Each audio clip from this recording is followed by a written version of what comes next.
Hello students, class 11 accountancy unit third ही हमारा चल रहा है, जिसमें हम लोगों ने अकाउंटिंग क्वेश्चन जो है लास्ट वीडियो में मतलब कुछ लास्ट चैप्टर जो है हमारा वो अकाउंटिंग क्वेश्चन खत्म हुआ है। जनरल हम लोगों ने स्टार्ट किया था और जनरल में आज से हम प्रैक्टिकल क्वेश्चन देखेंगे। एक क्वेश्चन हम जो जनरल का ही देंगे उसमें हम आपको अकाउंटिंग क्वेश्चन और जनरल दोनों चीज़ें समझा देंगे कैसे होता है। ट्रांजेक्शन तो वही है आपका, उसी ट्रांजेक्शन से आपने बनाया था अकाउंटिंग क्वेश्चन, उसी ट्रांजेक्शन से अब आपको बनाना है जर्नल। तो बिजनेस के ट्रांजेक्शन को अकाउंटिंग क्वेश्चन में प्लस माइनस के फॉर्म में हमने किया था। अब जो है आपको जर्नल में करना है डेबिट क्रेडिट के फॉर्म में। चलिए फॉर्मेट आप लोग बना लोगे खुद से। एक क्वेश्चन हम यहाँ पर एग्जाम्पल क्वेश्चन नंबर 1। आप लोग जितना भी क्वेश्चन बनाओगे फॉर्मेट का ही बनाएंगे, बिना फॉर्मेट के आप लोग और बिना नरेशन के आप लोग नहीं बनाओगे। Date particular amount, date particular ledger folio amount debit and amount credit, आप लोग फॉर्मेट में बनाना, ठीक है। बताते हैं date particular ledger folio amount debit and amount credit. चलिए सबसे पहला आपका क्वेश्चन है question number 1A। Amit started business with cash 3 lakh rupees. Format वगैरह नहीं रहेगा तो हमको समझाने में और आसानी होगा, मेरे पास जगह रहेगा और अच्छा समझाएंगे। देखिए जो भी रिकॉर्ड करेंगे हम बिजनेस के हिसाब से रिकॉर्ड करेंगे, बिजनेस के पॉइंट ऑफ व्यू से रिकॉर्ड करेंगे कि बिजनेस में क्या आया, बिजनेस में क्या गया। ये आपका separate entity concept, business entity concept या एंटिटी कंसेप्ट कहता है कि जो आप रिकॉर्ड करेंगे वो बिजनेस के पॉइंट ऑफ व्यू से करेंगे, ना कि ऑनर के पॉइंट ऑफ व्यू। मान लीजिए ऑनर है, इसके पॉइंट ऑफ व्यू से नहीं करना आपको, तो सब गड़बड़ जाएगा आपका, है ना। ये है आपका बिजनेस का ऑनर। और ऑनर अभी कौन है, कौन बिजनेस स्टार्ट किया है, अमित, तो इसका नाम है, ऑनर का नाम है अमित, ठीक है। और ये बिजनेस स्टार्ट किया है और 3 लाख रुपए बिजनेस में लगाया है। बिजनेस स्टार्ट किया और बिजनेस में कितना लगाया, तो बिजनेस में क्या आया देखिए, बिजनेस में आया 3 लाख रुपीस यानी कैश आया, ठीक है। बिजनेस में क्या है, कैश आया। अब चलिए हम यहाँ पर डेबिट क्रेडिट के फॉर्म में रिकॉर्ड करना स्टार्ट करते हैं। बिजनेस में क्या है, कैश, और कैश क्या है, एसेट। और एसेट अगर बात कर रहे हैं तो किस अकाउंट में आ जाएगा, पर्सनल रियल या नॉमिनल। एक हो गया आपका पर्सनल अकाउंट, लिख देते हैं इसका हम रूल, एक क्वेश्चन रूल से समझाएंगे। Debit the receiver and credit the giver. फिर real account, debit what comes in and credit what goes out। ये हो गया नियम।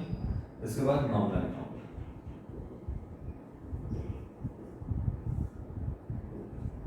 Debit all expenses and losses and credit all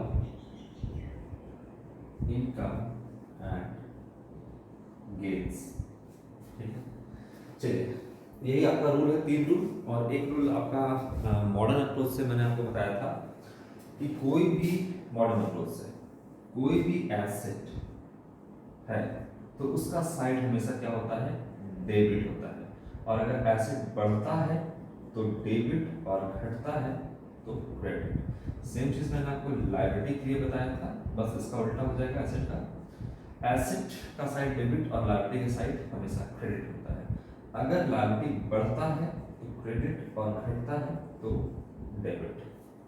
ये आपका रूल था। अब देखिए बिजनेस में क्या आया है, तो बिजनेस में कैश आया है। कैश कौन सा अकाउंट है, एसेट है कैश, और एसेट आता है आपका रियल अकाउंट में। रूल क्या है, डेबिट करेंगे जो कम से, यानी बिजनेस में जो आया है उसको हम क्या करेंगे, डेबिट करेंगे। और बिजनेस में क्या है, कैश आया है, तो कैश को हम क्या करेंगे, डेबिट करेंगे। यहाँ पर लिखते हैं कैश और कैश के साथ अकाउंट, क्या करेंगे हम इसको डेबिट करेंगे। अच्छा कितना कैश आया है? 3 लाख रुपीस, 3 लाख रुपए कैश आया है, तो 3 लाख रुपीस से कैश को डेबिट करेंगे क्योंकि ये बिजनेस में है। ठीक है, देने वाला कौन है? ऑनर यानी अमित। अच्छा, और अमित ने बिजनेस में दिया है तो बिजनेस का एक इंटरनल लायबिलिटी पड़ गया जो कि क्या है आपका? कैपिटल। कैपिटल क्या है? बिजनेस का इंटरनल लायबिलिटी है। और ये कैपिटल जो है वो पर्सनल अकाउंट यानी किसको रिप्रेजेंट कर रहा है? ऑनर को रिप्रेजेंट कर रहा है। यानी अगर हम बिजनेस के पॉइंट ऑफ व्यू से सोचिए, ये पैसा दिया कौन? तो ऑनर ने दिया। ऑनर का अकाउंट क्या? कैपिटल। तो गिवर कौन है? क्रेडिट द गिवर, यानी ऑनर को हम यहाँ पर क्या कर देंगे? क्रेडिट कर देंगे। ऑनर को क्रेडिट करेंगे, लेकिन ऑनर को रिप्रेजेंट बिजनेस में कौन कर रहा है? कैपिटल कर रहा है। इसीलिए हम यहाँ पर कैपिटल अकाउंट को क्रेडिट करेंगे कितना से? 3 लाख रुपीस से, है ना। हम यहाँ पे ये लिखेंगे ऑनर्स अकाउंट, ऑनर्स अकाउंट, या फिर ये लिखेंगे यहाँ पे अमित अकाउंट, अमित ऑनर। ये सब कुछ बिजनेस में नहीं चलता है। आप टर्म्स बताइए, मैंने आपको बताया था बेसिक अकाउंटिंग टर्म्स, यानी ऑनर के पैसे को कहेंगे क्या, वो इंपॉर्टेंट है। दिया कौन? अमित दिया, सुरेश दिया, ऑनर कौन है नहीं बताता है आपको। बताइए कि जो ऑनर का, जो ऑनर को कौन रिप्रेजेंट कर रहा है बिजनेस में? तो कैपिटल रिप्रेजेंट कर रहा है। और कैपिटल आपका पर्सनल अकाउंट है, ये किसको रिप्रेजेंट कर रहा है? ऑनर को। तो ये हो गया आपका personal account. Credit the giver, तो यहाँ लिखते हैं अमित अकाउंट, लेकिन अमित नहीं लिखेंगे, ऑनर को रिप्रेजेंट कौन कर रहा है? कैपिटल, तो लिखेंगे कैपिटल अकाउंट। तो 3 लाख रुपीस से बिजनेस में कैश आया। देखिए मेरा डबल एस्पेक्ट पूरा हो गया, डबल एंट्री पूरा हो गया, है ना। और दोनों हमेशा बराबर रहेगा, इक्वल रहेगा। डुअल एस्पेक्ट कंसेप्ट यही कहता है कि डेबिट और क्रेडिट हमेशा और हमेशा इक्वल होगा, कभी भी वो डिसमैच नहीं हो सकता है। अगर डिसमैच हुआ, दोनों अलग हुआ, तो इसका मतलब है कि आपने कुछ गलती किया है, क्योंकि ट्रांजैक्शन के दोनों पहलू हमेशा बराबर ही होते हैं। अच्छा, अब ये तो हो गया आपका, मैंने बताया आपको ट्रेडिशनल अप्रोच से। मॉडर्न अप्रोच से देखते हैं एक बार हम। ये है आपका मॉडर्न अप्रोच का रूल, जो मैंने आपको 5 रूल बताया था। Asset, liability, capital, revenue and expense, जो भी है वो। एसेट बढ़ता है तो क्या? डेबिट। अब कहाँ एसेट बढ़ता है तो डेबिट? बिजनेस में एसेट बढ़ता है तो डेबिट, और बिजनेस का एसेट अगर घटता है तो क्रेडिट। देखिए बिजनेस में एसेट बढ़ा कि नहीं बढ़ा? कैश आया कि नहीं? हाँ बढ़ा। और अगर एसेट, एसेट में क्या है? कैश, कैश बढ़ा तो क्या करना है? डेबिट। देखिए कैश अकाउंट में हमने डेबिट किया। बिजनेस का अगर लायबिलिटी बढ़ता है तो क्रेडिट। देखिए बिजनेस और ऑनर दोनों एक नहीं है, अलग अलग है ना। दोनों एक नहीं है, अलग अलग है। ऑनर ने दिया तो बिजनेस का एसेट बढ़ा, कैश बढ़ा, ये हमने कर दिया डेबिट, डेबिट। अब बिजनेस का इंटरनल लायबिलिटी, क्योंकि दिया कौन है? ऑनर ने।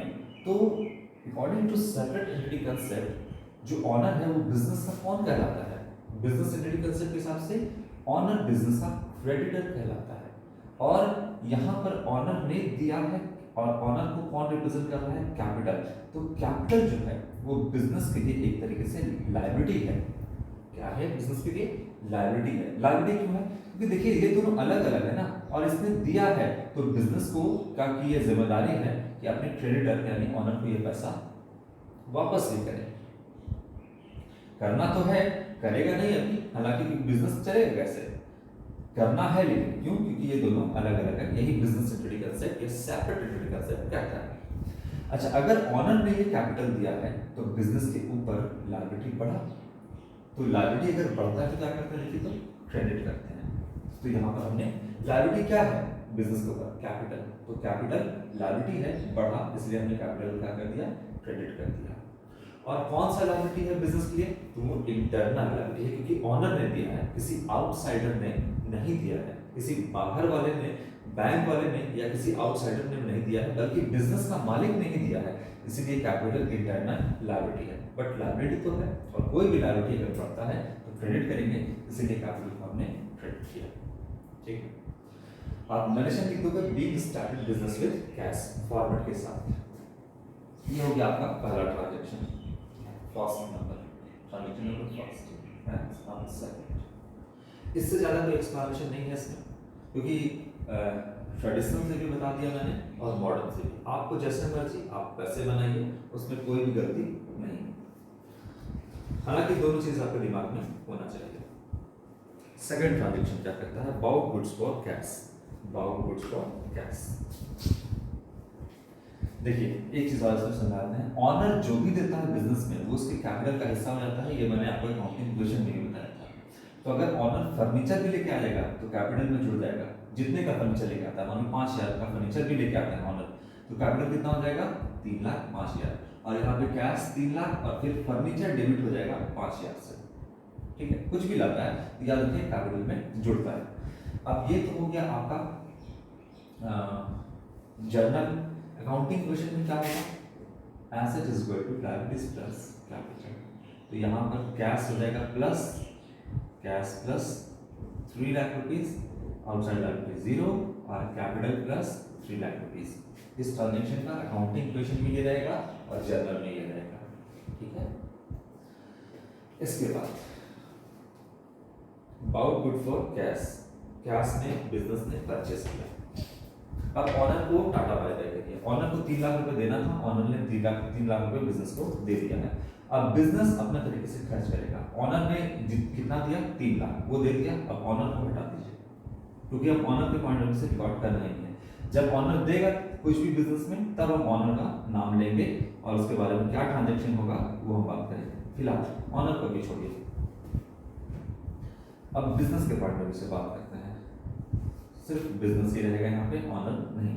अब बिजनेस है, बाउ गुड्स फॉर कैश, बिजनेस ने क्या किया, सामान परचेस किया, तो गुड्स आया।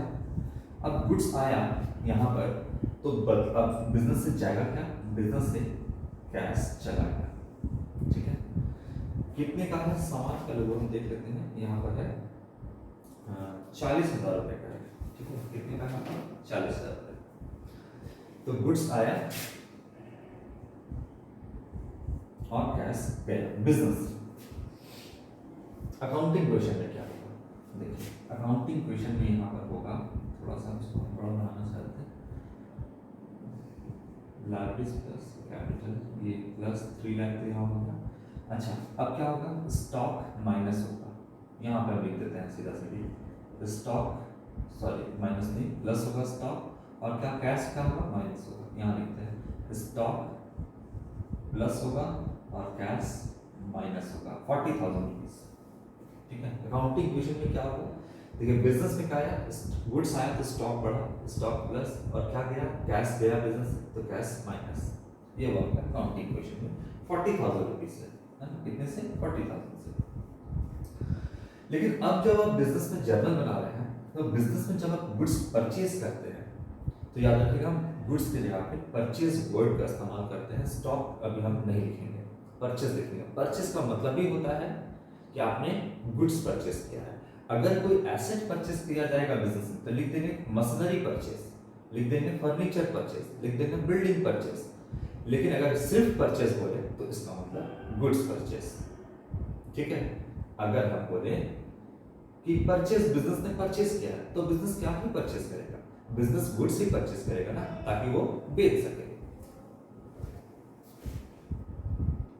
ठीक है ना, चलो तो अब क्या बिजनेस आया है, गुड्स आया है जिससे स्टॉक बढ़ा है, तो हम आपका ऐसे परचेज तो कहता है कि नॉमिनल अकाउंट है, नॉमिनल अकाउंट में हो जाएगा, अगर रूल से देखिए तो डेबिट ऑल एक्सपेंसेस है ना, परचेज। अच्छा जब भी गुड्स परचेज करेंगे तो परचेज करेंगे, परचेज वर्ड लिखेंगे हम यहाँ पे कर देते हैं परचेज को डेबिट। अगर हम एक्सपेंस मानते हैं परचेज अकाउंट डेबिट, अगर हम परचेज को एक्सपेंस मानते हैं तो एक्सपेंस मानेंगे तो भी देखिए तो क्या करेंगे डेबिट। ठीक है, और स्टॉक बढ़ने के सेंस में, बिजनेस में गुड्स आए तो स्टॉक भी बढ़ेगा प्लस होगा, स्टॉक बढ़ने के सेंस में, और स्टॉक बढ़ेगा तो इसका मतलब वो एसेट है, अगर एसेट है तो ये जीरो अकाउंट में डेबिट व्हाट कम्स इन, अगर गुड्स आता है तो स्टॉक बढ़ता है और स्टॉक बढ़ता है तो उसे हम क्या करेंगे डेबिट करेंगे। तो देखिए एक्सपेंस के केस में भी डेबिट करेंगे और एसेट के केस में भी, अगर स्टॉक के सेंस में भी डेबिट करेंगे। तो यानी परचेज को हम चाहे एक्सपेंस माने चाहे हम एसेट यानी स्टॉक बढ़ने के सेंस में एसेट माने, दोनों केस में हम डेबिट ही करेंगे, तो जो मर्जी सो मान लीजिए। लेकिन हम अभी स्टॉक बढ़ने के सेंस में मानेंगे डेबिट, है ना, डेबिट व्हाट कम से स्टॉक बढ़ रहा है तो डेबिट व्हाट कम से परचेज अकाउंट हम डेबिट कर दिए। कितने से डेबिट किए 40,000 से गुड्स आया तो परचेज अकाउंट डेबिट। अब बिजनेस से गया क्या, तो टू, ये ट्रांजेक्शन का एक पहलू। अब टू यानी ये डेबिट हो गया, अब क्रेडिट हो। क्रेडिट क्या होगा, बिजनेस से कैश गया, कैश कौन सा है आपका एसेट है, रियल अकाउंट में जाइए। और क्रेडिट क्या कहता है, क्रेडिट वार्ड गोज आउट यानी चला गया बिजनेस से, तो हम क्या करेंगे क्रेडिट। और क्या गया है, एसेट गया है, और एसेट में क्या गया है, तो कैश गया है, तो हम यहाँ पे कैश से क्रेडिट कर देंगे। ठीक है, cash account credit 40,000, cash account credit 40,000। Big goods purchase for cash, ये आप नरेशन लिख लेना है यहाँ पर। क्लियर हो रहा है, यहाँ पर भी अकाउंटिंग क्वेश्चन से बता दिए, स्टॉक प्लस और कैश माइनस। यहाँ पे purchase account debit and to cash, ये जनरली बनेगा being goods purchase for cash, ये लिख लीजिएगा नरेशन।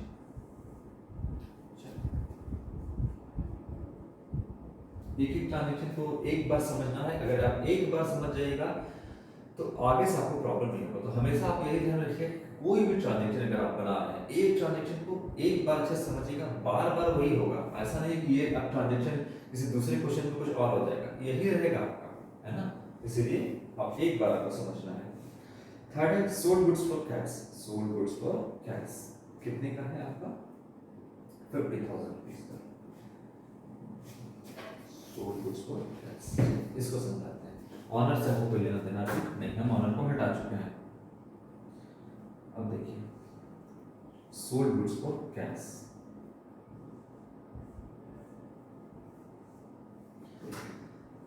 बिजनेस से क्या गया और बिजनेस में क्या आया।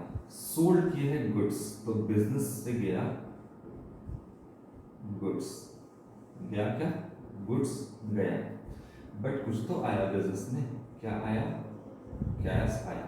सामान गया, कैश आया, ये चीज तो है ना। तो कैश प्लस और गुड्स माइनस, जो आया वो प्लस बिजनेस में और जो गया वो माइनस।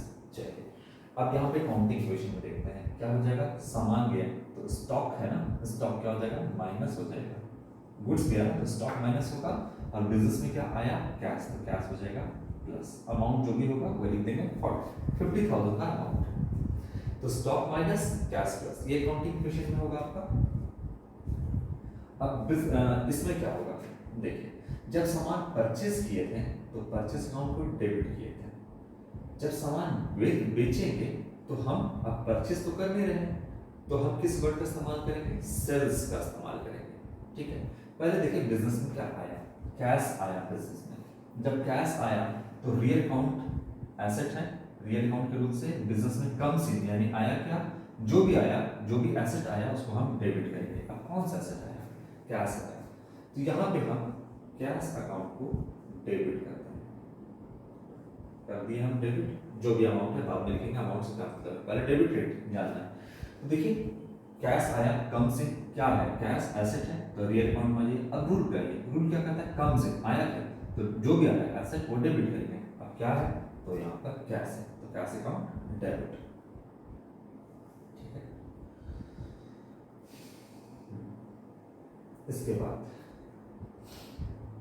बिजनेस से क्या गया, बिजनेस से गुड्स गया, क्या गया, गुड्स गया। लेकिन हम गुड्स अकाउंट को नहीं, यहाँ तो देखिए स्टॉक माइनस कर दिए, प्लस किए जब परचेस किए थे और जब बेचे तो माइनस किया गुड्स अकाउंट। लेकिन अब गुड्स भी यहाँ पर नहीं लिखेंगे हम। एक वर्ड बताइए जो कि गुड्स के परचेस के लिए इस्तेमाल होता है और गुड्स के सेल के लिए इस्तेमाल होता है। अगर हम कहें कि परचेस किए तो इसका मतलब गुड्स परचेस किए। अगर हम कहते हैं कि सेल्स किए तो इसका मतलब गुड्स ही, सामान ही हम बेचे हैं, एसेट थोड़ी ना बेच देंगे। अगर एसेट ही बेचना होगा तो हम लिखेंगे फर्नीचर सोल्ड, बिल्डिंग सोल्ड, है ना, या आपका कोई भी कंप्यूटर सेल कर दिया हमने तो कंप्यूटर सोल्ड कर दिया हमने, तो कंप्यूटर का नाम लिखेंगे। लेकिन हम अगर बोलते हैं कि सिर्फ सेल्स, तो सेल्स का मतलब हो गया गुड्स सोल्ड, है ना। फॉर कैश जरूरी नहीं है, हो सकता है उधार में बेचे हम, तो यहाँ पर हम लेकर सेल्स का बात करें तो सेल्स का मतलब गुड्स सोल्ड फॉर कैश या फिर क्रेडिट। तो यहाँ पर हम क्या लिखेंगे, जैसे परचेस के लिए परचेस का इस्तेमाल किए थे, वैसे ही हम गुड्स बेचने के लिए सेल्स वर्ड का इस्तेमाल करेंगे, हम सेल्स लिखेंगे। ठीक है, और ये हो जाएगा आपका, ये हो गया 50,000 और ये आपका 50,000। ठीक है, आगे बढ़ते हैं।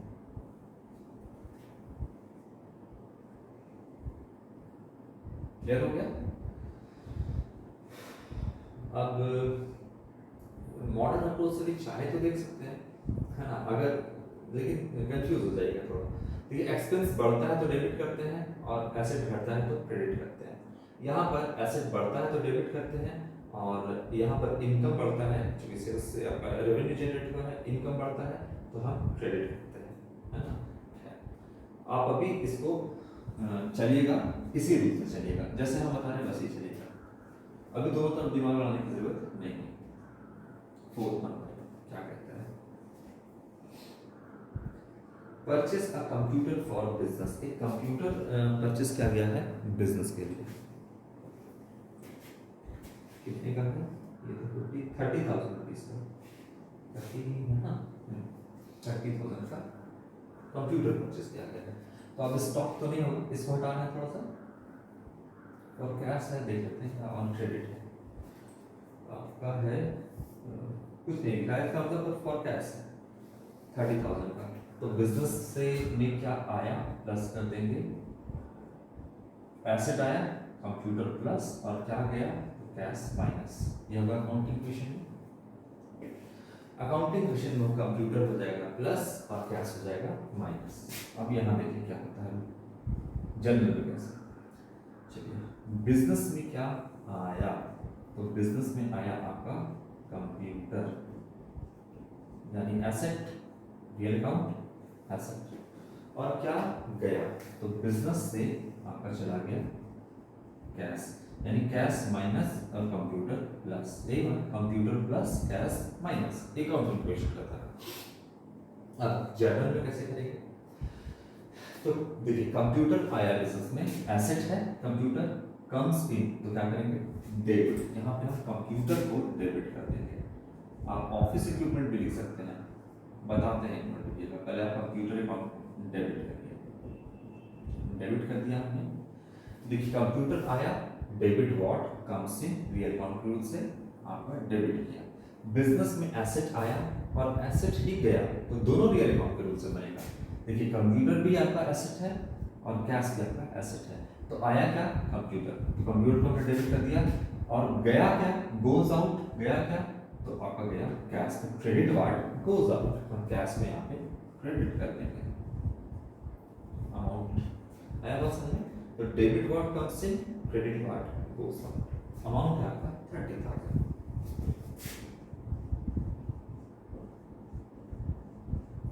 तीसरा, ठीक है, यहाँ आप लिख लेना being goods sold for cash, और यहाँ लिखना being computer purchase for cash, narration आप लोग ये लिखोगे। अब इसी को एक बार मॉडल अप्रोच से भी देख लेते हैं। देखिए एसेट, कंप्यूटर भी एसेट, कैश भी एसेट। बिजनेस में क्या बढ़ा, देखिए एसेट बढ़ता है तो डेबिट, और क्या बढ़ा है बिजनेस में कंप्यूटर, तो कंप्यूटर डेबिट। बिजनेस में क्या घटा, घटा क्या, घटा कैश, तो कैश अगर घट गया तो क्या करते हैं क्रेडिट करते हैं यहाँ पर। तो एसेट बढ़ता है तो डेबिट, घटता है तो क्रेडिट, बढ़ता है तो डेबिट, घटता है तो क्रेडिट, ये भी होगा। चलो इसके बाद कंप्यूटर हो गया और अकाउंटिंग क्वेश्चन से भी हमने कर दिया। अच्छा एक चीज और होगा यहाँ पे, कंप्यूटर परचेस किया। अब कंप्यूटर हो सकता है कि एक इंस्टीट्यूशन में 1000 कंप्यूटर हो सकते हैं, तो आप कितना कंप्यूटर नंबर 1 2 3 4 5 6 7 8 9 10 लिखोगे, या फिर एक इंस्टीट्यूशन में हो सकता है कि 200 400 500 या हजारों की संख्या में टाइपराइटर हो सकता है। फाइलिंग कैबिनेट जिसमें आप फाइल रखते हो वो फाइलिंग कैबिनेट हो सकता है, कंप्यूटर हो सकता है, आपका आयरन सेफ हो सकता है, आयरन सेफ जो तिजोरी होता है लोहे का आप देखोगे, वो सब भी आप जो है बैंकिंग वगैरह में, बैंक बिजनेस में जो है ज्वेलरी को सेफ रखने के लिए आयरन सेफ वगैरह का इस्तेमाल किया जाता है। तो ये सब बहुत हो सकता है बिजनेस में, 100 200 500 1000 जैसा आपका लोकेलिटी है या जितना बड़ा आपका इंस्टीट्यूशन है उसके हिसाब से। तो यहाँ पर आप कंप्यूटर की जगह पर, अगर आपने कंप्यूटर परचेज किया है तो कंप्यूटर क्या है, या टाइपराइटर क्या है, या फाइलिंग कैबिनेट क्या है, या आयरन सेफ क्या है, ये सब कुछ आप ऑफिस इक्विपमेंट के नाम से भी लिख सकते हैं। क्या लिख सकते हैं? ऑफिस, ये क्या है? इक्विपमेंट, अकाउंट डेबिट, ये भी आप चाहो तो कर सकते हो। देखिए फिलहाल अभी एक सिंगल कंप्यूटर है तो कंप्यूटर लिखो, कोई गलती यहाँ पे नहीं, कंप्यूटर लिख सकते हो, कंप्यूटर अकाउंट डेबिट। आगे देखते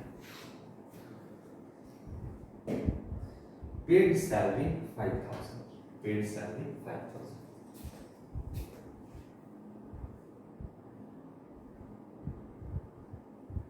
देखिए जो एम्प्लॉय काम करते हैं ऑफिस में, जो एम्प्लॉय काम करते हैं ऑफिस में, इनको बिजनेस क्या देता है? सैलरी देता है, सैलरी। और सैलरी किसको दिया जाता है? देखिए वेजेस एंड सैलरी में अंतर होता है थोड़ा, हालांकि ट्रीटमेंट दोनों का सेम होता है। इनकम टैक्स के हिसाब से भी आप देखिएगा तो वेजेस और सैलरी को अलग नहीं माना गया है, ठीक।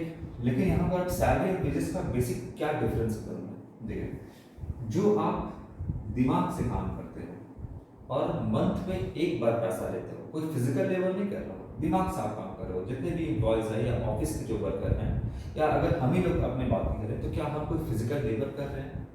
नहीं। तो अगर जो भी संस्था में कोई एम्प्लॉय काम कर रहा है, कॉन्ट्रैक्ट ऑफ एम्प्लॉयमेंट है उनके बीच में कि आपको ये काम करना है, तो जो एम्प्लॉयर होता है अपने एम्प्लॉय को मंथ में एक बार उसके मेंटल एबिलिटी से जो वो काम कर रहा है उसके एवज में जो रेम्युनरेशन यानी जो पारिश्रमिक देता है, जो ये श्रम कर रहा है उसके एवज में वो जो भी कुछ देता है ना, उसे क्या कहते हैं? सैलरी कहते हैं, है ना? क्या कहते हैं? सैलरी कहते हैं। जो मेंटली काम कर रहा है महीना में एक बार, इसे कहेंगे सैलरी। और सैलरी क्या है? तो हम बिजनेस के हिसाब से देखेंगे तो एक्सपेंस है। एम्प्लॉय काम कर रहा है, वो काम करने के एवज में बिजनेस उसको सैलरी यानी रेम्युनरेशन यानी कैश उसको पेमेंट कर रहा है, वो है आपका सैलरी। और ये बिजनेस के लिए क्या है? एक्सपेंस है, खर्च है। और कैसा खर्च है? तो रेवेन्यू एक्सपेंडिचर है, ये मैंने आपको पढ़ाया था। क्योंकि सैलरी दोगे तो एम्प्लॉय काम करेगा, नहीं दोगे तो नहीं काम करेगा। बिजनेस के मेंटेनेंस के लिए काम कर रहा है, इससे कोई भी फ्यूचर इकोनॉमिक बेनिफिट नहीं है। तो एक्सपेंस है, बस काम या ध्यान रखो। वेजेस क्या है? मजदूर काम करते हैं तो उनको या तो डेली या तो वीकली बेसिस पे पैसा मिलता है, कैश मिलता है। और वो कोई मेंटल काम नहीं कर रहे हैं, मतलब मेंटली कोई उनका एक्सरसाइज नहीं हो रहा है, बल्कि वो फिजिकल एक्सरसाइज हो रहा है, वो फिजिकली काम कर रहे हैं। मजदूर क्या करते हैं जनरली? क्या कोई दिमाग लड़ाते हैं? नहीं, वो करते हैं बस ईंटा ढो के यहाँ से वहाँ रख दो, वहाँ से आप स्टोन की उठाओ, वहाँ से आप बालू या सैंड वगैरह उठा करके इधर उधर शिफ्ट करो। उनका बेसिकली काम, उनको इंस्ट्रक्शन देना है कि ये सामान यहाँ रखो, ये सामान यहाँ रखो। तो उनका फिजिकल लेबर ज़्यादा होता है, उनका मेंटल लेबर जो है यानी मेंटली वो बहुत काम नहीं करते हैं, सोच समझ के समझदारी वाला कोई वैसा काम नहीं है, मोटा मोटी काम करते हैं। तो उनको कहते हैं मजदूर। और मजदूर को मिलता है मजदूरी, जिसको बोलते हैं वेजेस, जो कि आपका या तो डेली बेसिस पे मिलता है या वीकली बेसिस पे मिलता है। तो ये वेजेस भी जो है, जो मजदूर काम कर रहा है और मजदूर को जो रेम्युनरेशन मिल रहा है बिजनेस की तरफ से, वो रेम्युनरेशन कहलाता है वेजेस यानी मजदूरी। और ये भी क्या है? तो बिजनेस के लिए एक्सपेंस ही है, खर्च ही है। वो दोनों खर्च है बिजनेस के लिए, दोनों का ट्रीटमेंट भी सेम ही होगा। अब तो ये बात होता है सैलरी। अगर हम सैलरी की ही बात करें, वेजेस की बात कर सकते हैं पर अभी वेजेस दिया नहीं है, सैलरी की बात करें तो सैलरी क्या है? बिजनेस के लिए देखो क्या है? एक्सपेंस है। एक्सपेंस है तो नॉमिनल अकाउंट, नॉमिनल अकाउंट है, एक्सपेंस है तो एक्सपेंस क्या होता है? डेबिट और एक्सपेंसेस एंड लॉसेस, यानी जो भी एक्सपेंस है वो क्या होगा? डेबिट होगा। जितना भी एक्सपेंस है, जितना भी लॉस है, सबको डेबिट करना है। तो एक्सपेंस है क्या? ये एम्प्लॉय का एक्सपेंस है, एम्प्लॉय एक्सपेंस नहीं है। क्या एक्सपेंस आपका यहाँ पर क्या है? सैलरी है, सैलरी बिजनेस के लिए एक्सपेंस है, तो हम डेबिट एक्सपेंस तो करेंगे, लेकिन एक्सपेंस क्या है? एक्सपेंस का नाम लिख देंगे सैलरी। सैलरी बिजनेस के लिए एक्सपेंस है, तो सैलरी का हम क्या करेंगे? डेबिट कर देंगे। और क्रेडिट क्या करेंगे? देखिए बिजनेस से क्या चला गया, तो बिजनेस से कैश चला गया, एम्प्लॉय को दे दिया, एम्प्लॉय अपना खर्च करेगा, तो बिजनेस से तो बाहर गया ना। एम्प्लॉय के पॉकेट में अगर आपने दिया है तो क्या वो बिजनेस के अंदर है? नहीं, वो बिजनेस का पैसा बाहर चला गया। तो बाहर अगर गया मतलब एम्प्लॉय को गया मतलब कैश बाहर चला गया, बिजनेस के पास वो बिजनेस का अधिकार में वो कैश नहीं है, तो बिजनेस से वो बाहर चला गया। तो क्या गया बिजनेस से बाहर? कैश गया। कैश अगर जाता है तो क्या करेंगे, देखिए रियल अकाउंट के रूप से, क्योंकि कैश एसेट है, क्रेडिट पार्ट गोज आउट, जो भी जाएगा उसको क्रेडिट कर देंगे। क्या गया है, गोज आउट कैश, तो कैश को हम क्रेडिट कर देंगे। कितने से, 5000 से 5000 से। बीइंग सैलरी पेड, ये आप लिख देना, being salary paid for cash या बीइंग सैलरी पेड, ये भी आप नरेशन में लिख देना। अब यहाँ पे हम क्या ट्रीटमेंट किए थे सैलरी का अकाउंटिंग इक्वेशन में, तो कैश माइनस किए थे, कैश माइनस किए थे, और क्या सैलरी से, सैलरी देने से बिजनेस का इनकम कम होता है, इनकम से प्रॉफिट कम होगा, प्रॉफिट से कैपिटल कम होगा, तो कैश घटेगा और कैपिटल भी घटेगा, माइनस कर देना यहाँ पे कैपिटल भी 5,000 से, ठीक है। और यहाँ पर salary account debit to cash, ये बनेगा आपका, ठीक है। इसका प्रॉपर इफेक्ट आपका अल्टीमेटली कैपिटल पे पड़ेगा, क्योंकि सैलरी आ जाएगा प्रॉफिट एंड लॉस अकाउंट के डेबिट में। अब सैलरी से आपका इनकम घटेगा, उससे आपका प्रॉफिट घटेगा, और अल्टीमेटली आपका कैपिटल घटेगा। तो यहाँ पर आपको वो चीज़ नहीं दिखेगा जो वहाँ दिख रहा है, वो यहाँ नहीं दिखेगा, लेकिन अल्टीमेटली आपका कैपिटल घटेगा। ये जब हम तब बताएंगे आपको, जब हम पूरा फाइनेंशियल स्टेटमेंट बनाएंगे तब। चलिए बच्चों, तो क्वेश्चन नंबर 1 आपको तरीके से समझ में आया होगा। अगर समझ में आया तो ठीक है, नहीं आया तो अभी क्वेश्चन और सॉल्व करना बाकी है आगे का, उसमें आपको समझ में आ जाएगा। तो यहाँ तक आप खुद से प्रैक्टिस करोगे, खुद से बनाने की कोशिश करोगे। Thank you.